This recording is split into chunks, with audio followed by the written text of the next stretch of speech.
Namaskar and welcome to StudyIQ, my dear friends. I am Prashant Mavani. Today is 24th October 2020. Day is Saturday. I'm sure you all are doing good this morning. Today we have four important articles on our table. The first one is about India and USA. It's about a visa ban and things associated with it. A leader for difficult times. This one is about G20, Saudi Arabia, and India's relationship. The third one, Census Bureau. This one is about Central Bureau of Investigation. And the fourth one is about, it's not just about 4G, but it's about our younger generation. It's about our human capital.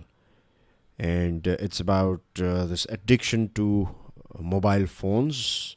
And this is not just a motivational. Now, you'd be thinking like, where is today's motivational quote?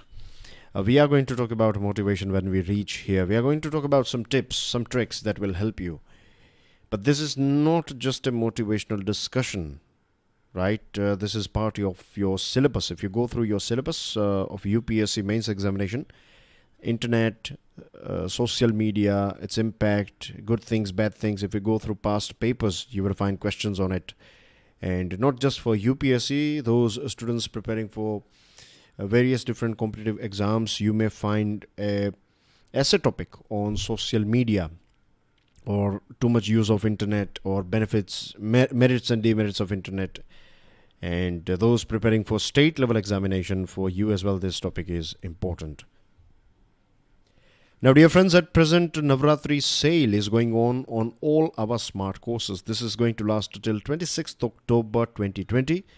And to get extra 5% discount, you can use this code called Navratri5. To download the PDF of today's lecture, check out my Telegram channel. You can follow me on Facebook as well. Please make sure that you hit the like button if you learned something from today's discussion. Do share this lecture with other students, and please don't forget to subscribe to our YouTube channel. Dear friends, if you have subscribed, if you have pressed that notification bell, then please do inform 3 more students about StudyIQ education. Now, the first one is about USA and a decision taken by Trump administration and its impact on our country, India. Now, very briefly, if I take you back to 2016 campaign of Mr. Trump, when he was campaigning for his first presidential election, he said that American people's the jobs of American people is snatched away by immigrants.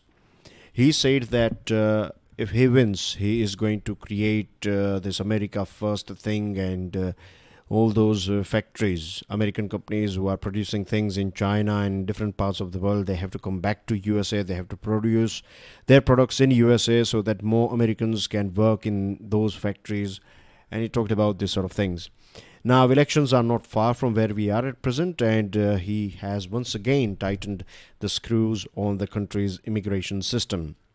Whenever USA tightens its immigration system, it impacts our country, and it impacts our companies as well as our individuals. And there are so many Indians, right, living in USA. So some of them, they have applied for USA's visa because their wife or husband is living there and they want to join their wife or husband or their spouse. Some family members are waiting, and you know how it works in India, isn't it? We have so many states from Gujarat, from South India, these days from various different parts of our country. Early on, there was this thing that only from maximum people from Gujarat used to live in USA. But anyway, that's not applicable anymore. I believe people from various different parts of our country, they live in USA. Now, USA is a country, if you go through the history of USA, you will find that the place where USA is at present, one of the main reason is its open society. USA has always welcomed people from various different parts of the world. So the best brains or the most talented people, they find or they see USA as a platform where they can, make the most out of their skills and potential. So many people, they migrate to USA. And USA is, of course, a country where if you are talented, then you will reach at the very top, right? So that this country believes in this, is a truly karma yogi country, I would say, that will give you a chance, fair chance, as far as I know. Okay, so that's how it works in USA. Now, the latest decision is taken keeping in mind the upcoming election. This will create an impression on all those people who are in favor of creating this wall. When I say wall, I'm talking about this not physical wall, this invisible wall, this creating barriers for these people, for immigrants. But that is not going to help USA in long run. That's the problem. For now, yes, it may look good, but for long run, you will lose your charm, because one of the most important thing that has helped you reach here is this best brains or top talent from across the globe. And now we are trying to stop that. So you are doing more damage than helping people. This decision will directly impact Indian companies contracting with American firms for on-site work. Now, I'm sure you are aware about this thing, that so many Indian companies, their employees, they are sent to USA for few months or few years time to provide the service, and then they can come back and work here in India. So that is win-win for everyone.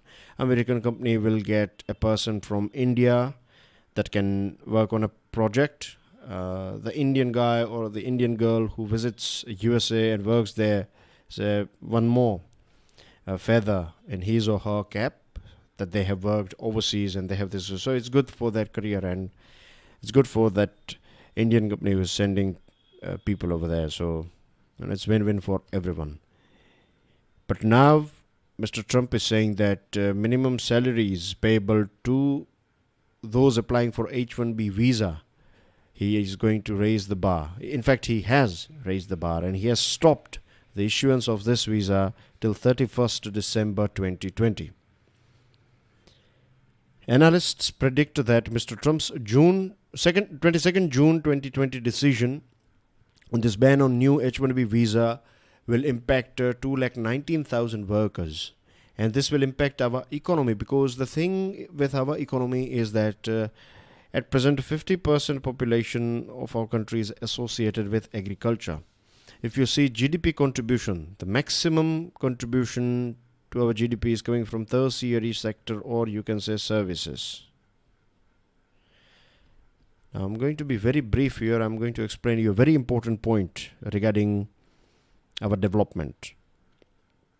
See, before independence, and even today, right, maximum amount of our population is working in primary sector. We have manufacturing sector as well, and we have the services or tertiary sector as well. Now, in any country, if you have the more population you have, the more buses you require, the more hospitals you require, the more clinics you require. There are so many other services, right? More electricity you need, and I can go on and on. So, education and other things. So, because our population was always high, it was very natural for our economy to develop in this area of services in tertiary sector. And this services, particularly IT and other latest services, they are the biggest contributor to our GDP. We are not that good in marketing, in manufacturing. When you compare manufacturing with your services, then less people are working in services, but they are contributing more. And what we want to do is, we want to expand our manufacturing so that here we have 50% population. We don't need that many people, so we can transfer these people to this manufacturing sector. So that's the main motto behind Make in India and Atmanirbhar Bharat and other programs like that. So services are our core, services are our cash cows, right? So when you are stopping, when you don't allow our people to come and visit your country and work there, we basically this countries are, or this decision of USA will impact our service sector, and it will impact our economy. So we need to bargain hard when it comes to this 2+2 meeting that is going to take place. And the reason why Mr. Trump is doing this thing is because joblessness spiked 14.7% in USA because of this COVID-19, of course. It has dropped a little bit, but still providing jobs or creating jobs is a big political issue in any economy. So this will temporarily create more jobs, but in long run it's going to be bad for USA, and it's going to be painful for our country as well. So we need to negotiate hard and try to get a good deal. And whoever wins, right? If Biden comes, if Trump comes again, whoever wins, we have to make sure that these doors are always kept open. If they want to access our market, then they have to keep these doors open for our professionals as well. Right? Simple as that. Moving on. A leader for difficult times. This article is written by Ambassador of the Kingdom of Saudi Arabia to India. And this article is about G20. It's about India and Saudi Arabia. There are so many things that we can and we are going to talk about. First of all, I would like to quickly take you through this map of Saudi Arabia. So this is its capital, Riyadh. You can see here Persian Gulf. Over here you have Red Sea. This is Suez Canal here. This is Suez Canal here. You have Israel, Jordan, then Iraq, Kuwait. Here you have a tiny nation called Qatar. Then you have Bahrain is over here, right? But it is an island nation. And then you have this UAE, Oman, Yemen. These are the nations that are sharing land boundary with Saudi Arabia. Then you can see here one of the most important places in Saudi Arabia, Mecca and Medina. Right? Very, very important place for Muslims around the world. And then you have this one, the empty quarter, Rub al Khali. This is, when it comes to sand dunes, right, the biggest in the world is this empty quarter. Biggest sand dune desert in the world is this one. So enough about Saudi Arabia. Now I'm sure you know it's a kingdom, Islamic nation, one of the top player in terms of oil production and distribution and exports, right? So yeah, that's basically everything about Saudi Arabia, or most important things that you need to know about Saudi Arabia. Now, relations between Kingdom of Saudi Arabia and Republic of India are rooted in history. Very few people are aware about this fact that trade and cultural links between both nations date back to 3rd millennium BCE. So 2300-year-old relationship. And this relationship got a new boost when Mohammed bin Salman visited India for the first time in February 2019. Now, at present, Saudi Arabia is the president of G20. You know very well means the importance of G20. G20 is a group of 20 biggest economies of the world. So this is a very powerful group, and for 2 years, 2020 till 2022, Saudi Arabia is going to hold this presidency. And of course, Saudi's leadership will make means it's very important that Saudi leadership plays a very important role, because we are going through the toughest time. We are going to go through one of the worst recessions ever. And this year's theme of G20 is realizing opportunities of the 21st century for all. Now, as far as Saudi Arabia is concerned, it has done so many things. Like, it is one of the most, you can say, fastest improving, or a nation that reformed and top improver when it comes to World Bank's Women, Business and the Law 2020 report. Do you know this thing that in Saudi Arabia you have two different types of police? One is for normal police job, and the second one is religious police. And in Saudi, they have a law like a lady cannot step out of her home if she is not accompanied by her husband, her brother or father, or a son, but son should be adult, right? So if you don't have any male family member around you, then you cannot go out. So it's a very conservative society, Saudi Arabia, right? We may feel like, oh, they are like this, but that's their way of life. That's how their society, I mean, so far their society was too much into it. But now reforms are taking place.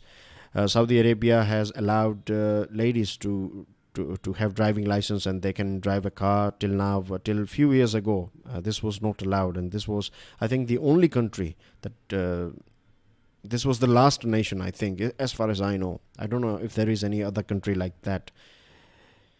So things are improving in Saudi Arabia when it comes to ease of doing business. It is doing so many reforms, and it is doing quite well. Now, there are three pillars that will help Saudi Arabia, or that's what Saudi Arabia, this is Saudi Arabia's big plan, and this will help G20 nations as well. First one is empowering people with focus on youth and women and tackling inequalities. Very good. Second one, safeguarding the planet by fostering collective efforts to protect our natural resources and putting sustainability at the heart of the agenda. So, sustainable development, in simple words. A third one, finally, shaping new frontiers by adopting long-term and bold strategies to share the benefits of innovation and technological advancement to build a resilient future for the world. Something similar to sustainable development, but here specifically it's talking about using innovation and technology for a resilient future. One GK type information that I want you guys to keep in mind is this platform called Empower.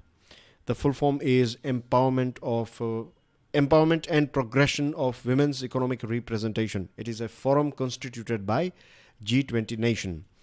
And in this article, he's talking about use of artificial intelligence for health and education system, which are very basic things that we have already talked about. Now, the most important portion in this article is this one.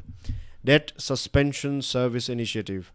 Those students who are following daily financial news analysis, you'll be knowing what this is all about. A few days ago, we have talked about it. So G20 nations together, what they did under this Debt Suspension Service Initiative is that they have allowed these 46 nations, and these nations are least developed countries, poor countries. This G20 group has decided that you can defer your payment. So let me explain it to you in layman's language. G20 under this, what is the name? DSSI.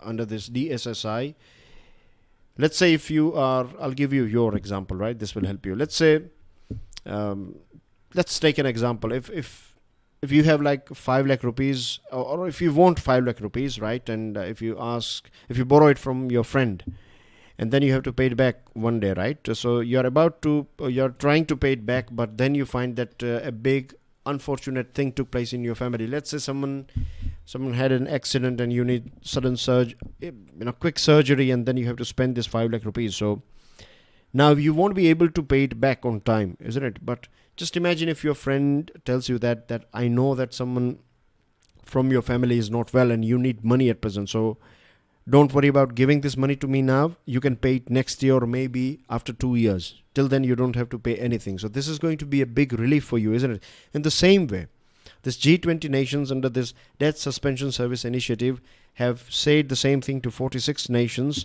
that the total some $14 billion that you have to pay to various different countries, this G20 nations defer it for a year or something, delay it for now, because we know that you are suffering from pandemic, and this pandemic has destroyed every one of us. So this is a big decision taken by G20, and this is going to have a big impact.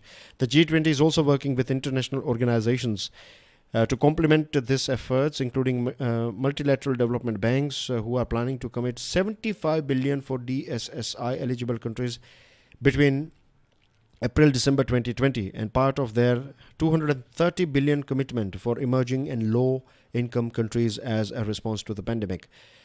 Together, G20 countries have contributed over 21 billion to support health systems and hunt for vaccine, and injected an unprecedented $11 trillion to safeguard the global economy. So G20 nations together, they are playing their part under the leadership of Saudi Arabia, and India played a very important part in encouraging Saudi Arabia that we are not going to be able to do a physical meeting. So how about a virtual meeting rather than cancelling it? Let's have a virtual meeting. And Modi ji said this thing to King Salman, and then they had this meeting. So, and from 2022, India is going to be the president for next 2 years. So the collaboration between India and Saudi Arabia is going to create impact, and not in this 2 years, but the next 2 years after this tenure of Saudi Arabia,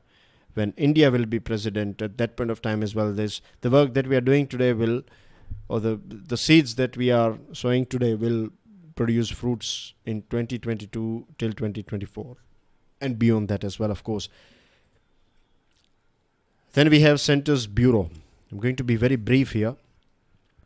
We know that Central Bureau of Investigation is controlled by, or it reports to Home Ministry, Union Home Ministry. And at present, Maharashtra government has decided that this TRP case, right, television TRP case, means it has withdrawn the general consent given to the CBI to investigate cases in the state is a big question on CBI. We have seen this thing in past. A few states like Andhra Pradesh, West Bengal, Chhattisgarh, they have done the same thing in recent times.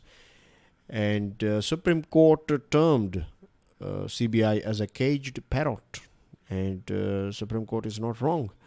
Whoever is in power at center, they have this access to CBI, right? Because Home Ministry, at the end of the day, it reports to Home Ministry. So Home Ministry has direct control, or ruling party has direct control over CBI. There, we know that we have some extraordinary officers working for CBI, but then we have also seen chiefs of CBIs working for the party rather than the country.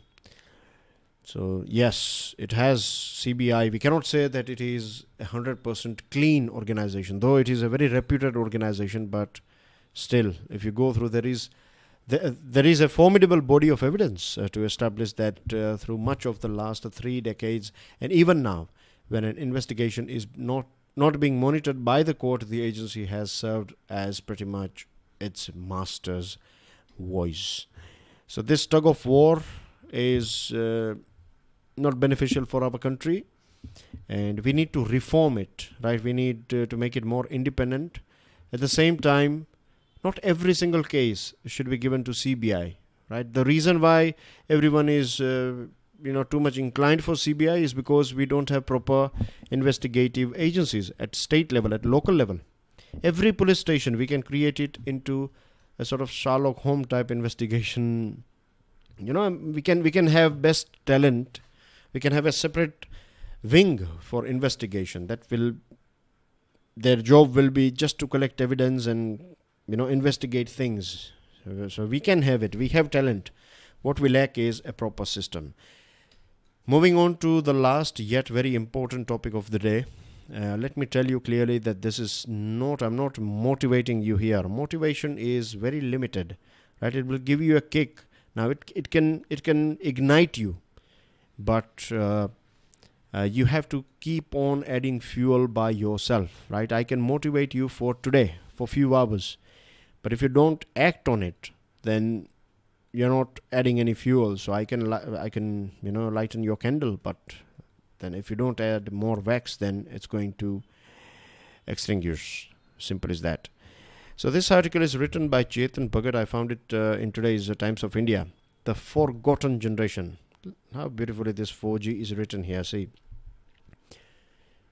Now, many of you are so busy with your phones, right? Either chatting, either watching things on Instagram or Facebook, or maybe video games. I'm not sure, but yes, overall, people these days, they are more busy with their screens. I have seen family members, couples, right? They are out on a date, they are out for dinner or lunch or something, and both of them are busy with their phone. So we were talking about yesterday, isn't it, about this human skills, and today we are going to talk about some scientific things as well, how it ruins you.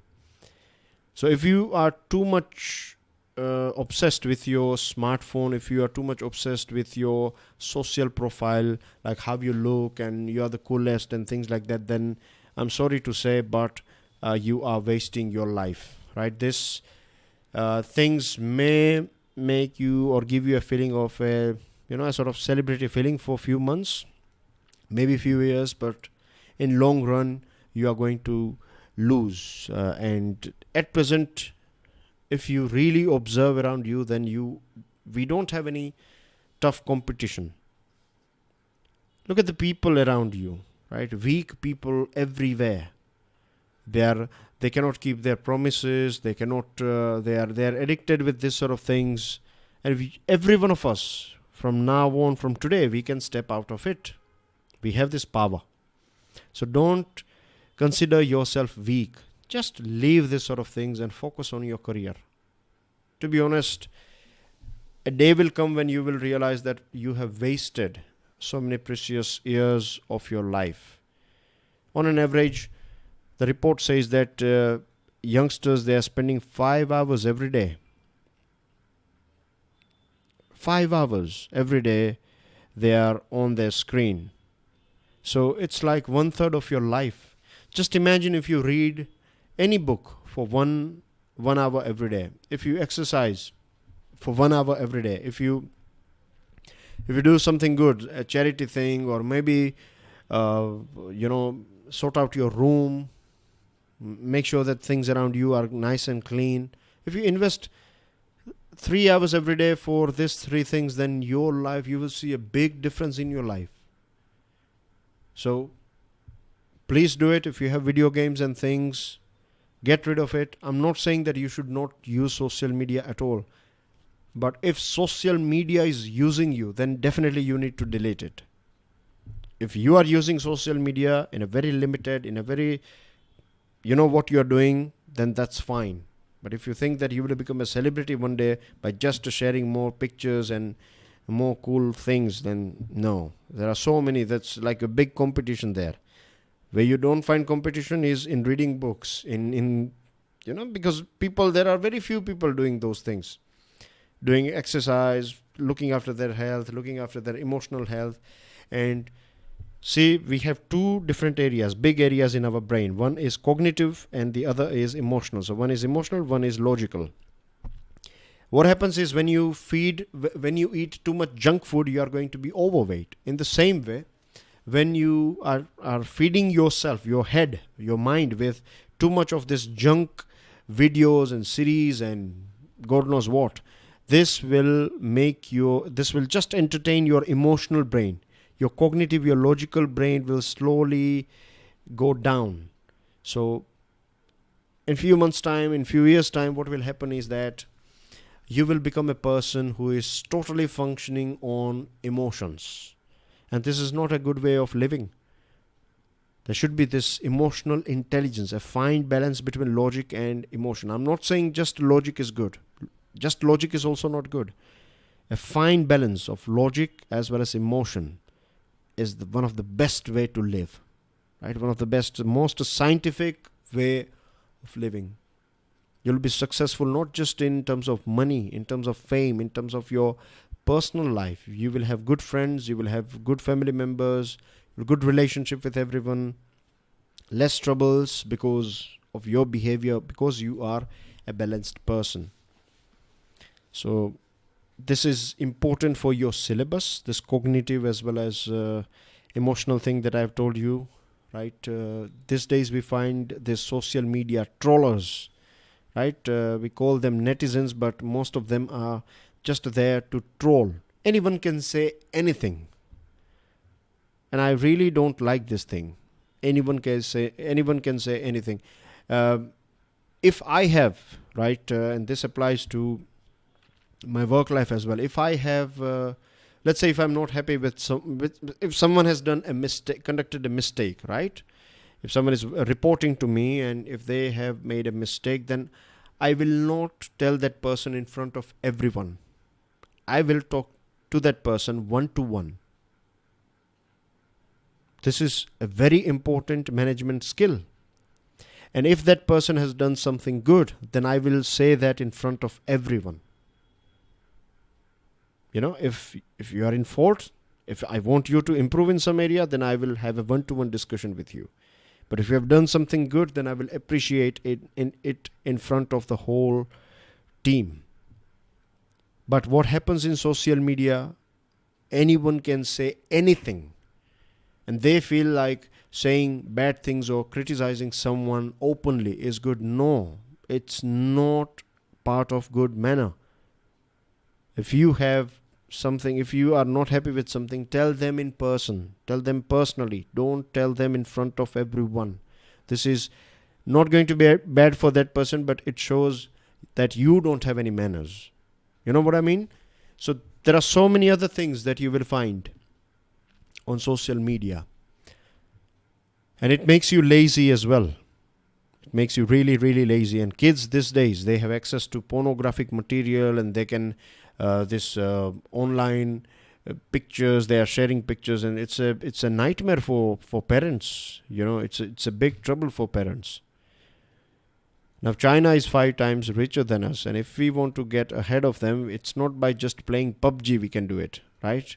We are busy with this sort of things. Our youngsters are debating things about inter-religious couple and ads on it, and Hindu-Muslim issues and Bollywood conspiracies. These things are not going to help you. Yeah, I'm not saying that you should not follow news. Yes, you can. You should be aware about what's going on. But invest this time, this precious time, in your self-development. This will help you a lot. So it was a motivational discussion. At the same time, it was important for your syllabus as well, right? I will leave it on you guys to think about it. And if you are addicted to this thing, if you cannot sleep without watching videos or series or things like that, then I think we can have a thorough discussion on this thing, how to get rid of it, isn't it? These are some news items on your screen. You can download the PDF and go through it, of course. And I will see you with daily financial news analysis. Till then, enjoy your studies. God bless you all.